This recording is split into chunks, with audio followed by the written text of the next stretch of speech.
చేపను పట్టేది నేర్పించండి, చేపను ఉచితంగా ఇవ్వద్దు.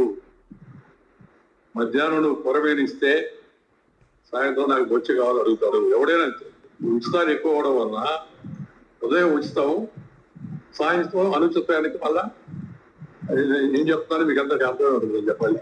ఉచితాలు అనుచితంగా తయారై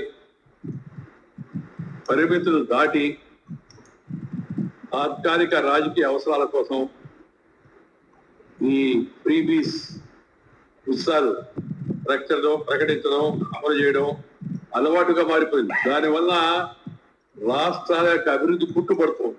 ప్రభుత్వాలు విపరీతంగా అప్పులు చేస్తున్నారు, ఆహత్తుకు మించి. నేను అప్పు చేస్తాను, నేను విస్తరిస్తాను, నేను ఎలక్షన్ల ప్రయోజనం పొందుతాను, తర్వాత వచ్చే గవర్నమెంట్ వాళ్ళ కర్మ వాళ్ళది అన్న ధోరణి వాళ్ళ రాజకీయాల్లో కనపడుతుంది. రాజకీయ పార్టీలు మనం తాజా ఉదాహరణ కూడా చూసాం. రాష్ట్ర ప్రభుత్వం ఆర్థికంగా ఆంధ్రప్రదేశ్ లో ఉన్నాం కాబట్టి ఉదాహరణ చెప్తున్నాం ఎంత ఇబ్బంది పడుతుంది. అందుకే నేను ఎప్పుడు చెప్తాను ప్రతి బహిరంగ సభలో కూడా, ప్రభుత్వము, చదువు, వైద్యం ఈ రెండింటికి తప్పితే ఇతర వాటికి ఏడికి ఉచితంగా ప్రభుత్వ డబ్బులు ఖర్చు పెట్టాలి. చేపను పట్టేది నేర్పించండి, చేపను ఉచితంగా ఇవ్వద్దు. మధ్యాహ్నం నువ్వు కొరవేనిస్తే సాయంత్రం నాకు బొచ్చి కావాలి అడుగుతాడు. ఎవడైనా ఉచితాలు ఎక్కువ అవడం వల్ల ఉదయం ఉచితం, సాయంత్రం అనుచితానికి మళ్ళా ఏం చెప్తాను మీకు అందరికి అర్థం ఉంటుంది చెప్పాలి. ఉచితాలు అనుచితంగా తయారై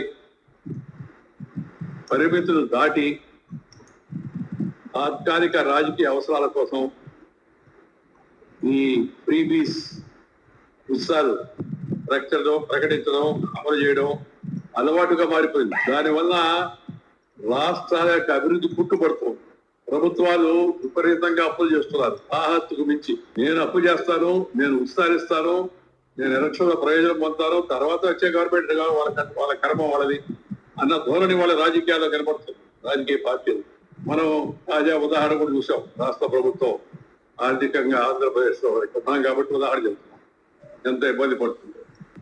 అందుకే నేను ఎప్పుడు చెప్తాను ప్రతి బహిరంగ సభలో కూడా, ప్రభుత్వము, చదువు, వైద్యం ఈ రెండింటికి తప్పితే ఇతర వాటికి ఏడికి ఉచితంగా